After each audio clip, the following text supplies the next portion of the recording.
Keeping Up with Jones, the Lonnie Jones podcast adventure. I am your host, Lonnie Jones. My wife Jackie and I moved to the city of Huntsville in 1986 for me to be a youth and family minister. I have been a minister since 1980. I have served in this community as a police chaplain assigned to a SWAT team since 1992, and I've been in private practice as a licensed professional counselor since 1998.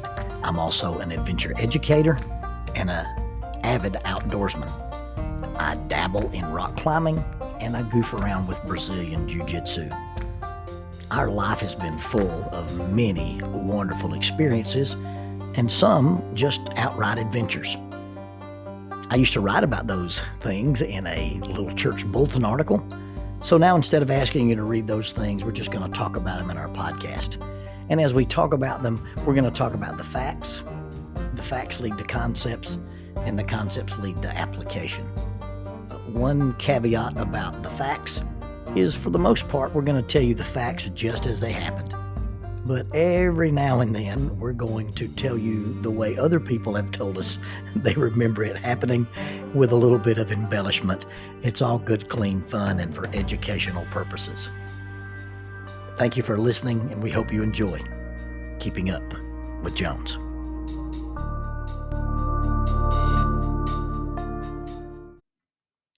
Faulkner University announces a 60% tuition discount for members of the Church of Christ. Now, there are some guidelines. This 60% tuition reduction is applicable to adult undergraduate Bible degrees or graduate Bible degrees from the Curley Graduate School of Theology in the VP Black College of Biblical Studies. You must satisfy all admission requirements and maintain satisfactory academic progress. You must remain continuously enrolled, including summers, until the completion of the degree. You must provide a letter from an elder or minister, preferably on church letterhead, verifying that you're an active member of a Church of Christ congregation prior to your initial enrollment. This offer applies to adult undergraduate degrees such as biblical studies, youth and family ministry tracks, and it also includes graduate degrees. Those are the Master of Arts in Biblical Studies, the Master of Arts in Family Life Ministry, or a Master of Theology, and it also applies to the PhD in Biblical Studies. For undergraduate inquiries, please contact Adult Enrollment, 334-386-7140, 334-386-7140, or Adult Enrollment at Faulkner edu. That is Adult Enrollment at faulkner.edu. For graduate inquiries, please call 334-386-7539, 334-386-7539. Graduate enrollment at faulkner.edu. That is graduate enrollment at faulkner.edu. Faulkner University is a sponsor of Keeping Up with Jones, the Lonnie Jones podcast adventure.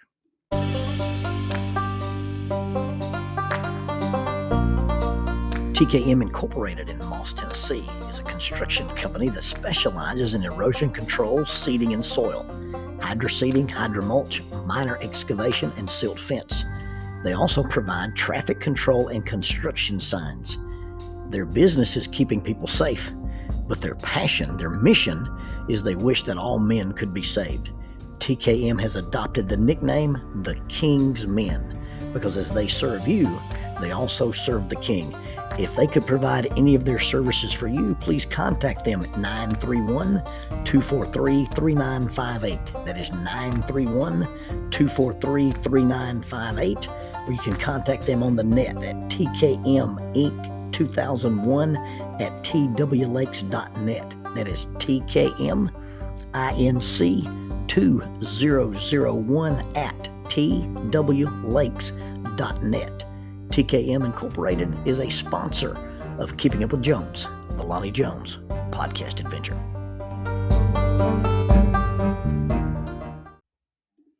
In using the term wrong, I don't mean morally wrong. In using the term wrong, I mean like maybe a little deception. Maybe the idea of age and treachery will beat youth and skill. But I was wrong. I was wrong, and I was first to admit it. What I was about to do was going to be wrong. It was wrong before I did it. It was wrong while I was doing it, and after all has been said and done, it it was still wrong. Now, again, this is not morally wrong. I was just using something that I knew about this person, and I took advantage of it. I was untrained. I didn't have any training. I hadn't ever been to an Aikido class. I had not been exposed to Brazilian Jiu Jitsu. I had a little experience with a guy in Salem, Arkansas, who taught Chinese Kempo. His name was Galen Gifford, and purportedly he had been the bodyguard for the rock band Crocus. I quit taking lessons from him when I discovered he didn't know how to grapple, because my only real experience with self-defense or anything was just wrestling. I'd done some catch wrestling. Now, my brother liked to box, but I was never any good at it. And then I imitated a lot of things I'd seen on Georgia Championship Wrestling. I had seen some martial arts in the form of David Carradine in a series that came on TV called Kung Fu. It was very bad, very slow motion Kung Fu. And I had seen Bruce Lee. Bruce Lee had portrayed in one of his early television exposures as the masked chauffeur of a guy named Kato, who was the sidekick of the Green Hornet. At that time, really the only thing I knew much about karate was a video game called Karate Champ. It's this really badly animated video game. You had these one-dimensional characters that would come out, and you had these two buttons and a joystick, and you could make them do all kind of moves, and they would punch and kick at each other, and then the little referee standing in the middle would raise a flag to one side or the other, and you'll point. This was basically based on the idea of the movie The Karate Kid, where we got to watch Daniel-san compete in the All Valley Karate Tournament and win and lose this movie based on scoring points against his nemesis. Well, this guy said he knew karate, and he probably knew some taekwondo. He was proud of the fact that he had a black belt. He would tell anybody who would listen that he'd won some tournaments. He'd won some trophies by executing his stylized forms. And for whatever reason, on this occasion, he had something to prove. And I did not. He was dating one of the girls in my youth group, and we were at either a picnic or a cookout. And he decided he needed to give a demonstration. He needed to show his prowess with the martial arts. And apparently some of the teenage boys had told him that I liked to wrestle. And he had decided that he was going to make an example of me. And I didn't want to be made an example of. I really didn't want to do this at this point. Sunday afternoons, you come to my house, we wrestle all day. But this was a youth devotional.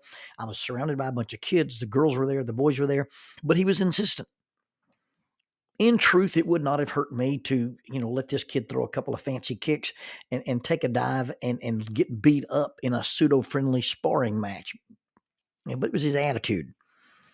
And based on his attitudes, it turns out at the time, my de-escalation skills, my protestations and attempts to avoid a kerfuffle were going to be unnecessary. I made a decision right then, right there, that I'm about to feed this frog some BBs. Well, he came at me with a flurry of stylized attacks, and as Ray Stevens would say, and a barrage of judo chops and some very impressive high kicks. Well, I simply did a move that they called the helmet. I bent my arms at the elbows and folded them over my head and protected my face and my little pumpkin. And I waited till a pretty solid kick landed against my upper arm and shoulder. And at that point, I yelled, "Point!" And when I yelled, "Point!" Mr. Tournament Fighter reflexively began to celebrate, and as he jumped around with his hands in the air, I tackled him and held his face in the ground via a full Nelson until he promised me that he was through beating me up and that we could go in peace. Another boy from the youth group, Luke Bradford, lay on the ground beside this kid, stared him in the one eye you could see that wasn't in the dirt, and said, "Whoever you paid for them karate lessons stole your money." As the comedian once said, karate only works on dudes who do karate. The key to his demise was not my training, but his. I took advantage of what I thought would be a habit And probably using the term inappropriately, I took advantage of a fixed pattern behavior. Now, some people call it muscle memory, but let's be clear, your muscles don't have memories. They only do what their brains tell them to do, and the learning and retention of motor skills, the things your muscles do, that learning and retention are primarily stored in the brain's nervous system, specifically in your motor cortex, your cerebellum, and your striatum. And that's according to Alexander Rothstein, who is an exercise physiologist. This thing that we call muscle memory, this thing that looks like automatic movement, is basically a pattern of movement that is learned through repetition, but the brain stores the memory, not the muscles. Really, probably what we should call it is neural adaptation. You have these repeated patterns of movement, and the more you repeat them, the smoother and more efficient you can execute them, and you can do them without the need for conscious thought. You learn and ingrain these movements based on this process called myelination. Every time you do something, dribble a basketball, shoot a basketball, throw a baseball, swing a tennis racket, every time you do a movement, your nerve endings get wrapped in this myelin sheathing, and that basically allows the brain and the nerve and the muscle to communicate more efficiently. And yet it enhances the speed and efficiency, not actually of the muscle movement, but of the neural signals. And those neural signals are responsible for our movement. And so what we call muscle memory is just this relationship between what the brain stores and how it remembers things. And those patterns can get ingrained, and you can learn good habits as well as you can learn bad habits. Really, repetition is not the key as much as repetition that is correct and quality, focused, and deliberate. When you do it that way, it becomes more effective and becomes more efficient. If you're doing the reps wrong, it doesn't do you any good, because you can build bad habits as well as you can build good habits. Poor practice will create poor performance. But what I was banking on was that I could use this pattern of behavior against this guy. I knew he was a tournament fighter.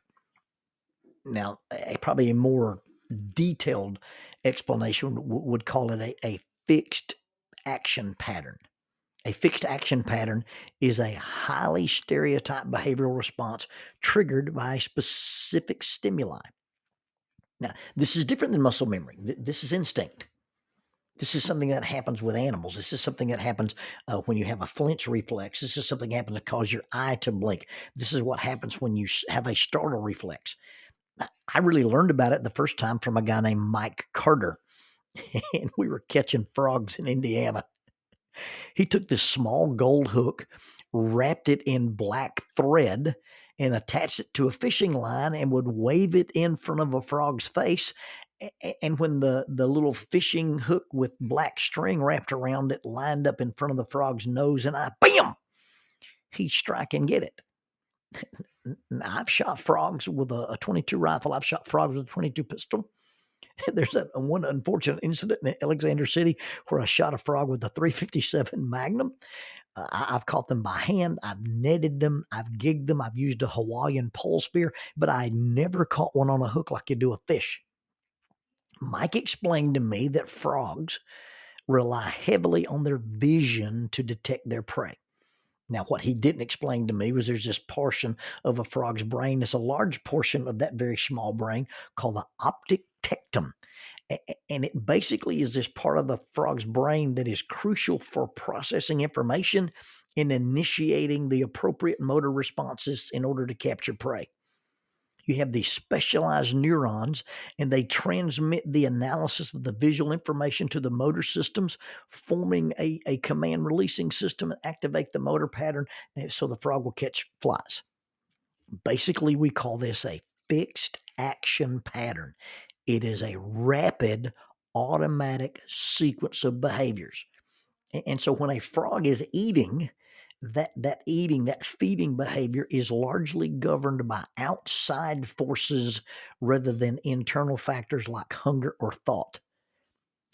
It's why you can roll BBs to a frog and he'll eat every one of them. It's not that the frog likes BBs. It's not that the frog thinks BBs taste good. It's not even that the frog is being fooled to think BBs are something else. It's just when they get lined up with his nose and his eyes, he can't help himself. He just does what frogs do.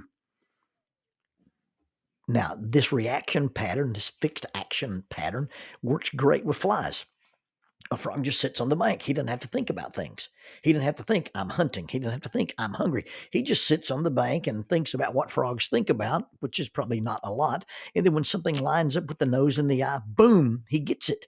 It's effortless, thoughtless work, and it works great if there are no hooks. Apparently, frogs exhibit a systemic insensitivity to the difference between fish hooks, flies, and BBs. Now, I didn't know all this theory when I decided to take advantage of the Karate Kid and go all Cobra Kai on him. I just knew that he'd been conditioned by tournaments, and he never messed with a guy who learned to cheat from watching tag team wrestling. I don't know if it's exact.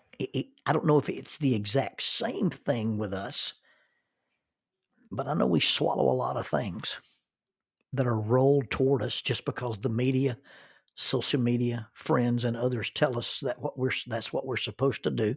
That's how we're supposed to think, and that's how we're supposed to react. Whatever the process is, whether it's operant conditioning, fixed pattern behavior, whatever it is, I know it can be weaponized against us. You see, if I know this about you, if I know that if I do A, you will do B, then I can predict your reaction and plan my response to it, and I'm one or two moves ahead of you. For instance, my evil plan was I will yell point. He will celebrate. I will tackle him, and we've turned the All Valley Karate Tournament into a Georgia Championship loser leaves town, no hold barred, television time only wrestling match. And that's not what the Karate Kid had signed up for. A fixed action pattern is often what we think we're describing when we use the word triggered. An automatic response that we can't control to a specific stimulus. I do believe triggers exist in trauma. I do believe triggers exist in addiction. I do believe triggers exist in phobias, and I suspect they're probably present in other mental health conditions. What I don't believe is that they are true triggers. Now, they feel like they're automatic instinct level reactions over which we feel we have little or no governance, but in reality, they are not actually out of control. The feelings may be out of control, but our responsive to them should be controlled, and they are controllable. So when you talk about triggers in the sense that our popular society is using them, I'm not talking about out of control responses. I'm talking about non-controlled responses. We have the ability to control how we respond to the things that quote unquote trigger us. And just because we use the term trigger, all we're doing is abdicating self-control. The initial response, that initial fight, flight reaction, that initial intake of breath, that initial response may be a true trigger. We may not be able to control whether or not we're hit with sudden fear or anxiety, or maybe even dislike or hate or impulses for violence, avoidance, or even feeling powerless or victimized. May not be able to control that initial response, but we can control how we respond to those out of control responses. You see, if they truly could not be controlled, I feel this way and thus I have to act this way, then we couldn't be blamed for anything or held accountable because of them. Triggered and fixed pattern behavior is the opposite of self-regulation. As people, we get conditioned to fixed action patterns. We get conditioned by society telling us that things have to affect us in a specific way. We are told we have no choice. If someone disagrees with you, you must be offended. If they use this word, if they don't use this pronoun, if they like this or don't like this view, then we must be upset. We must be out of control, and we must act based on what others do rather than what I choose to do with how I feel at the moment. The feeling is not the problem. The problem is the reaction to the feeling. To say I'm triggered is simply to admit that I'm being controlled internally by an external stimuli. It's pretty much a myth, just like muscle memory. Your brain has to make the decision of how you respond. Your character has to make the decision of how you respond. Your self-discipline controls your responses to having responses that you can't control. Maybe there are things that happen and we can't help the fact that we feel mad or sad or scared or anxious. But I believe we have the ability to control how we respond to those feelings. I believe you can learn to be afraid, and believe you can learn to be unafraid. You can learn to remain calm. You can learn to be out of control and pitch a fit. Our society's been told if this happens, you have to pitch a fit. Protest. Maybe we could just learn to say, because I feel this way doesn't mean I have to act this way. I'm not talking about being false or duplicitous or putting on a false front. I'm just talking about living with self-control. Maybe a person can't help how they feel about certain things, situations, actions, or stimulus. Maybe we can't just decide. Maybe we can't really learn not to let this bother us, anger us, frighten us, traumatize us. But we can. We can, by repetition, practice, conditioning, learn not to give those things the permission or the power to overwhelm us and take control of us. We can also practice insight and thoughtful execution, and by using insight and thoughtful execution, change the way we respond to feelings that we may not be able to help feeling. Triggered, I believe the way it's being used in modern society is just a word for emotional, psychological muscle memory, or fixed pattern thinking, fixed pattern feeling, fixed pattern behavior. Whatever you want to call it, it's a code word in today's society that says I get to blame you, others, or them for how I react based on things that I can't control and I don't want to control my responses to. Triggered is the opposite of self-control. One is reactionary, the other is intentional. One is powerless, one is powerful. One is without thought, the other is thoughtful. Self-control is the opposite of being triggered. Now, we may not be able to change the way we feel. We can change the way we feel about the way we feel about something, and we can definitely change the way we deal with the way we feel. It's learning to distinguish between flies and hooks. It's being able to see that's a fly, that's a fish hook. It's being able to tell which fish hooks look like flies, and which flies have fish hooks in them, and which fish hooks have flies on them. Or learn that there are people who want us to think we have to respond to everything that looks like a fly and ignore the fact they've actually put a fish hook in it. If we let them dictate a fixed pattern response and tell us it's not our fault, we were triggered, then it's this behavior that becomes automatic. And it happens really, really fast. It really feels powerful. It really feels empowering. It's almost visceral, and it's false.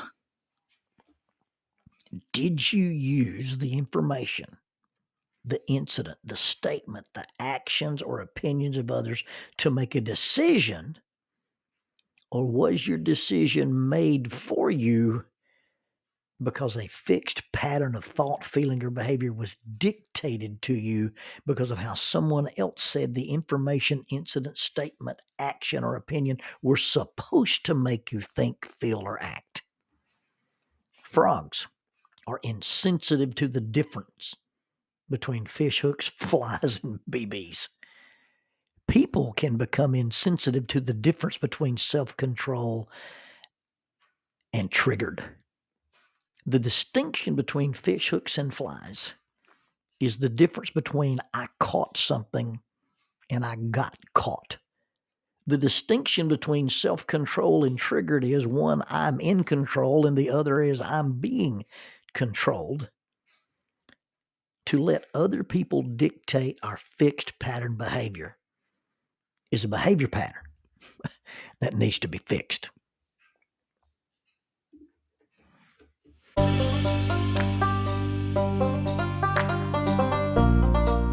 The mission of Heritage Christian University is simple. They aim to advance the churches of Christ by equipping servants through undergraduate and graduate programs. Heritage Christian University produces effective communicators of the gospel, focusing on evangelism and a commitment to Scripture. Heritage Christian University is accredited by the Association for Biblical Higher Education and offers the following degrees: Associate of Arts in Biblical Studies, Bachelor of Arts in Biblical Studies, Master of Arts, Master of Ministry, and Master of Divinity. Since 1968, Heritage Christian University, formerly International Bible College, has offered affordable degrees in biblical studies, allowing graduates to thrive in their ministries without the burden of loan debt after graduation. For more information about Heritage Christian University, visit www.hcu.edu. That's 3 W's and a dot. hcu.edu. Heritage Christian University is a sponsor of Keeping Up with Jones, the Lonnie Jones podcast adventure.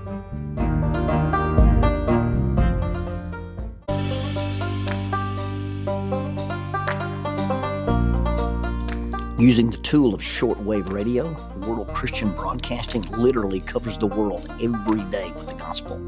They use 2 large curtain antennas. One is located in Anchor Point, Alaska, and the other in Madagascar. They send out messages that are recorded at their international home in Franklin, Tennessee.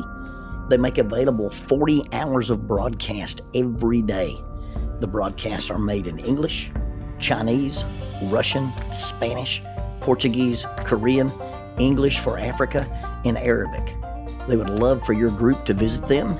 You can bring your ladies group, your youth group, or your men's group. Just give them a call at 615-371-8707. 615-371-8707, or you can go to 3 W's and a dot, worldchristian.org, find the donate here button, and make a financial contribution to support this work that literally covers the world every day with the gospel. World Christian Broadcasting, in cooperation with Keeping Up with Jones, the Lonnie Jones podcast adventure.